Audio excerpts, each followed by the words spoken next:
Welcome to the Political Matrix News. We have the sources, we have the truth from inside the political matrix. Hello, we're back. This is Greg Fink here with the Political Matrix News broadcast, joined tonight with Jonathan Cole in Navarre, Florida. How you doing, Jonathan? Doing peachy. And doing Peachy King? Just peachy. Just peachy, yeah. A little bit of peachy. Okay, well, let's go ahead and talk about the Senate race here with Rick Scott and his opponent, whose name I can't pronounce. You go ahead and you go with her name. Debra Mascarrow Powell. Yes. Everybody has three names. Rick Scott's such an easy name. You know, I think Rick Scott's going to win it again. We'll see. I mean, right now he's in a news poll out there from the McLaughlin group, McLaughlin Associates. Scott is ahead by 10 points. What? As of August 8th. Yes, it is correct. That can't be right because no other polls anywhere remotely close to that. Well, McLaughlin is a very good polling group. In fact, they're about the only ones that are about as good as we are. When was that poll? It was August 8th. Huh. See here? We got McLaughlin here at 10% above whatever her name is, Powell. And then we have Scott up 4% on July 27th for the University of North Florida. I don't put credence in sponsored polls. These are not sponsored polls are meant to get a specific response. Sorry. Yeah. It's sponsored by the Industries of Florida, who's a very honest group. Who's very pro Rick Scott. Sorry. Doesn't matter. Yeah, it does matter. Well, actually, it's likely voters. And the McLaughlin and Associates does a very good job of polling. But not when it's a sponsored poll. That's when you have to give those people the result they want. Okay, well, let's look at the unsponsored ones then. Okay, he's ahead by 4%. The University of North Florida poll. The margin of error with 11 undecided, 7% undecided. He's ahead, and back the Tyson group. Back in June, he was ahead by 13. He's still. This was when she was ahead by 2. Back in June, he's been. No, you can't have it both ways. Ahead of ourselves. So the reason we're discussing this is an article today on a number of sources actually, but Suffolk University did a polling not based off of campaigns, but favorability of the 4 top Florida Republican people. So that's Trump, DeSantis, Rick Scott, Marco Rubio. Trump, DeSantis, Rick, and Rubio have positive approval numbers. Rick Scott's is negative 14. Yeah. This was polling, so that led to the next part of the article saying that he's again pulled cash out of his own pocket to the tune of close to $2 million now to put into the race to get it moving. His handlers are saying he's putting his eggs, cart before the horse. Let me use a different analogy, because he thinks he's going to take McConnell's place, but can't do that if you don't get reelected. And there's two other issues in Florida that might hurt him. One is Kamala entering the race has energized Democrats in Florida, but that's almost a moot point. Proposition 4 has blown up Democrat. They're expecting record turnout this year. Right. Vote for that. And they don't, a lot of that is, like I said, 69%. That's a lot of Republicans that want that to pass. A bill that, that Rick Scott was very much, is very anti-abortion. And the things he's said, it's kind of he's kind of in the crosshairs. But his history has always been win a He's race very by a fraction of a percentage. exactly. So my question is, how do you even get in the running for Senate Majority Leader when you don't have a mandate? Because I'm sorry, but fractions of percentage points are not mandates. You got in by the skin of your teeth. Mandates are Johnson in 64 and Nixon in 72 and Reagan in 84, not Right. fraction of a percentage point.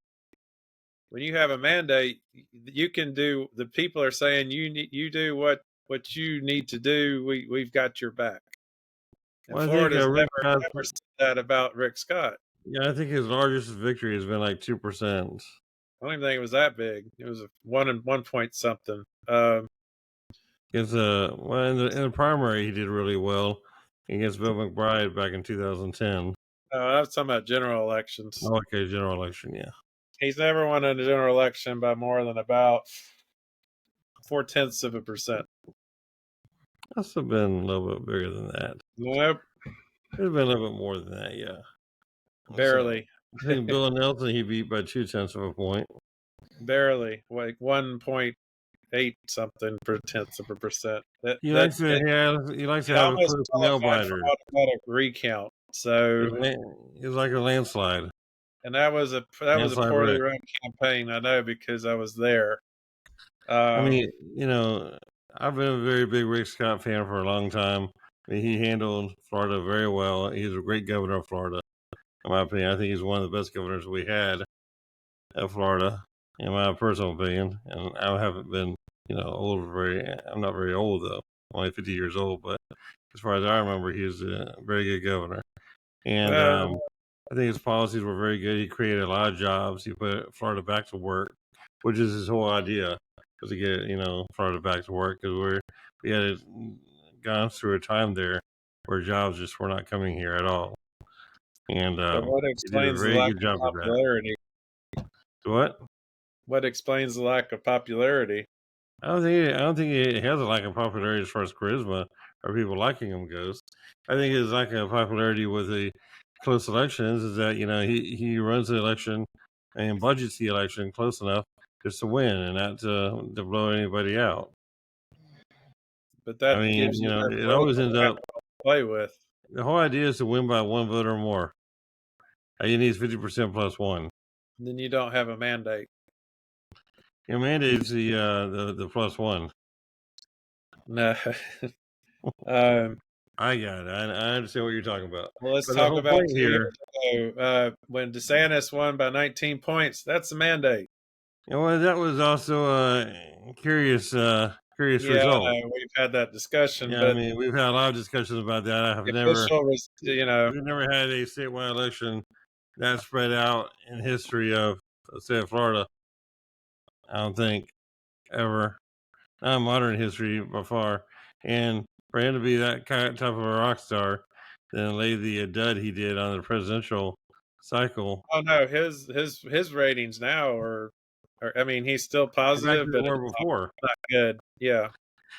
You got to realize, the interesting part about the governor's race back in 2022 is whenever you compare it to the race in 2018, in 2018, he spent a lot less money and beat Gillum by a few hundred votes, a few thousand votes. But you have to paint that picture. We didn't know about Gillum's behavior before that, but he lost. He almost lost to what it would have been the first African American governor in Florida history. Right. But then whenever he went against Charlie Crist, he didn't spend that much more money. And he also didn't get that many more votes. Exactly. And he did not net that many more votes either. And so he did spend a lot more money, but for the money he spent, he didn't net as many votes as he should have gotten. Because I think he got 480,000 more votes in the 2022 cycle, but he spent, I think, over $100 million more in money. And so the whole idea is that the vote per dollar ratio was much better in 2018. He was building his presidential war chest. So he raised a lot more money than he spent. Plus, Yeah, I mean, when you have an Charlie just opponent didn't. whose campaign trail is two airports, one in Hillsborough and one in Palm Beach counties. I mean, it, And Charlie, I mean, Charlie's issue was that I mean, he was polling well because we polled him throughout a lot of the race, and he was polling well. But at the end of the day, we always tell everybody polls do not dictate the election. no, Turnout dictates the election. You well, have to no, get but your I people mean, out to turn out.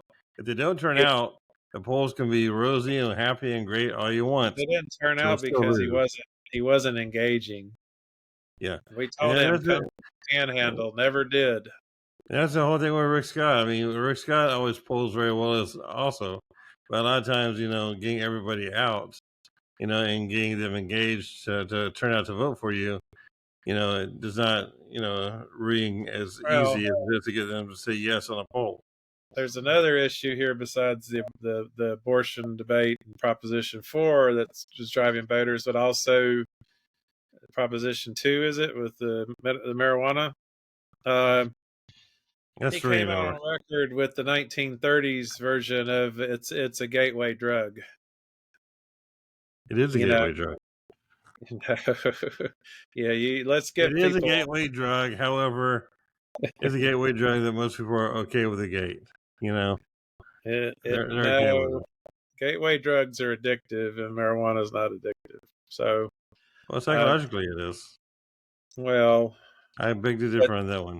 I know a lot but of people who are psychologically addicted to being happy and chilled but if on you're going medical to go on marijuana record with that, or any again, other kind of marijuana. if you're going to go on record with that outdated logic, it's not going to help you. It's probably not going to. And that is the You're two right. drivers in this coming election. It's not the presidential race. It's definitely not the Senate race. It's those two propositions. Now, we also have another proposition that's going to be taking the school board and making it partisan. That one isn't polling as well. And that's So, going to be a very interesting one because we're having all these issues with Moms for Liberty, other different groups, pro, left and pro right, that are, challenging all the books that are in the schools and how school is being taught and how, the whole Don't Say Gay bill or in the transgenderism in the school system, or if there is any transgenderism in the school system, or sex being taught to minors or not being taught to underage kids. I mean, they're all minors, but I mean, like, K through fourth grade. And so, I mean, whenever you're talking about, all the different social uh, aspects and everything else of education, and everybody trying to introduce adult things and adult conversations to conversations of little children, there's all kinds of different groups, about that, and it is very political. And so, it takes a whole idea of the school board race being nonpartisan, and if you want to make it a partisan a race, you're basically doing nothing but throwing the entire political apparatus into the school system. And I think what we need to do now, after what we've seen with all the chaos this past year with education, is to take politics out of education. We've got to well, figure out a way to kill this fire and just get back to reading, writing, and arithmetic, and take all the political jargonism and all the political attacks and everything else from the high level of education all the way down to the school board members, and just eradicate it, get it out of there, and let's that's go back to teaching not only kids. that, but Our graduation levels are it's one dropping. less election, which saves money. Exactly. I mean, our graduation levels are dropping. People are not, and the kids are not as interested in being part of a social program or a big, argumentative program. They just want to learn, and they need trade schools. They need other kind of education. They need stuff that's going to get them ready for the workforce. This whole idea of everything only being done one way just to get ready for college. Thank goodness a lot of people are waking up to that. It's not the only way to educate kids in school. And there's got to be some sort of mechanism out there to depoliticize the school system. But it's not going to happen because you've got groups like Moms for Liberty who are creating, an agenda far beyond. ACLU on the other side. It's You got ACLU on the other side throwing out the 10 Commandments or anything that had to do with the Constitution. yeah. I mean, So it's both sides. but no, that some things need to be nonpartisan. I think local elections need to be nonpartisan Right. because the County issues that commissioners should face us be. locally aren't the same issues that face us nationally. No. Pothole And politics are potholes. and you Potholes don't know, have a party. and we have we have someone we both know in common who gripes and gripes and gripes about all the garbage that happens in local government, and how to make the point. Well, they're all in your party, dude. Exactly. So which created a great cause for pause. I hadn't thought about that. So it's I actually believe there should be more nonpartisan elections. Right. School superintendents as elected officials, that is partisan. So um, maybe that shouldn't be. Maybe Yeah. certain Probably shouldn't education be. Sheriff should. shouldn't be partisan. Yeah, I mean it's yeah, legislators in the state, that should be, because you're trying to get Right. into the right versus left. Federal, definitely you're getting into one ideology as opposed to But another. But on when the it's local pothole, level, everybody usually has the same feelings about you the know, red issues. lights. Yeah. I Yeah, mean, we have it. property taxes, or like the big one here is Exactly. overdevelopment, developing too fast, and flooding Impact issues. fees. Doesn't matter what party you are, everybody's worried about that. Yeah, Uh, I mean, everybody's worried about red lights. I mean, everybody's worried about crime. I mean, we have one county commissioner here who want to be hyper political, hyper partisan, and get rid of the recording of all the phone calls in the jail. She didn't want to have any more monitoring of the phone calls.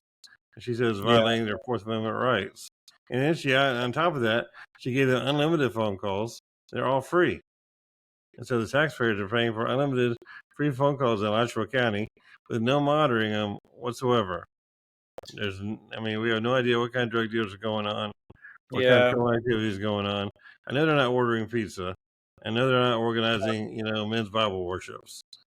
But They do know we also have they're doing a governor stuff. who doesn't want you tracking the flight information of the state-supplied airplane. So Okay, you went way off track there. Okay, I'm talking no, about a it's the county same thing. commissioner who's violating rights and everything else of the county she's living in. You're talking It's about about DeSantis. transparency DeSantis as does a lot well. of crazy things. Okay, It's DeSantis about is the transparency governor. as well. What? It's about transparency, the Sunshine Yeah. Law, which he's been trying to erode now for a long time. Okay. So I gotta give to. I think DeSantis has been doing a really good job here since he stopped running for president. He's been doing better than I thought he would. that's because But he hasn't done much of anything. He he's went doing a lot. quiet. He went quiet. He's doing a lot on a local level.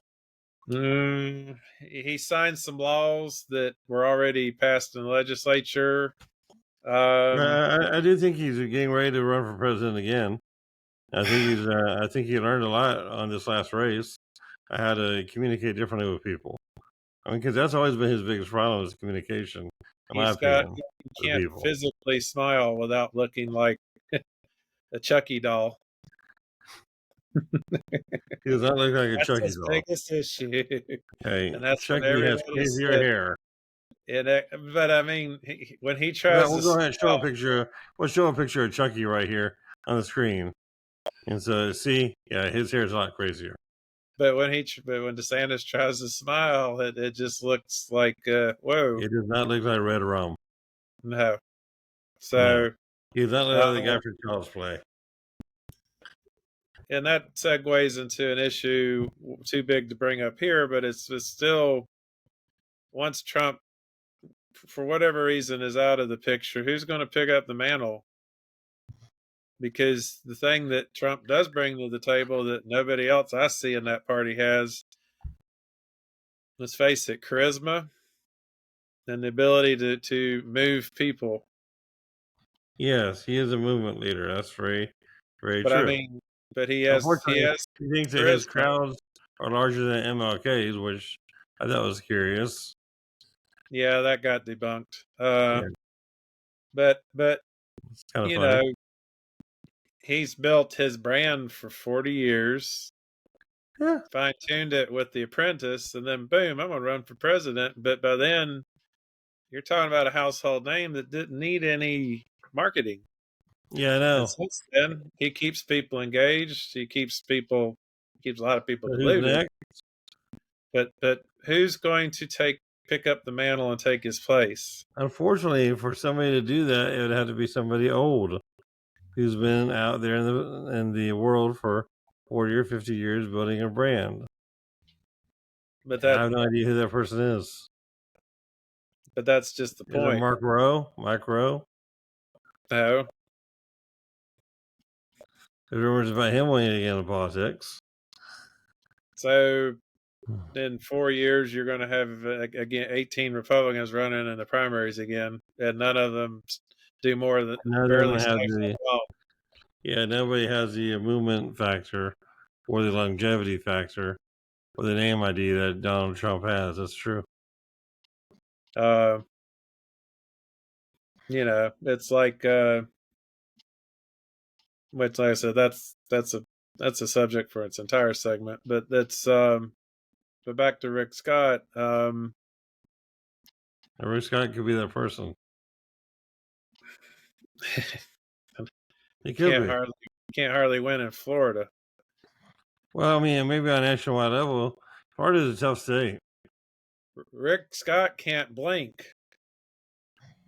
Okay. Ron DeSantis can't smile, and Rick Scott can't blink. It's people put a lot of stock in that. Okay, and Camilla laughs like a psycho person. Well, that's what ruined it for Howard Dean. But it did. But that's gonna wrap it up here for this segment here of the Political Matrix News. When we come back, we're gonna go ahead and we're gonna do one more segment here. Where I think we're gonna talk about the interview between let's see, Elon Musk and his interviewing abilities with Donald Trump. So we're gonna talk about that when we come back.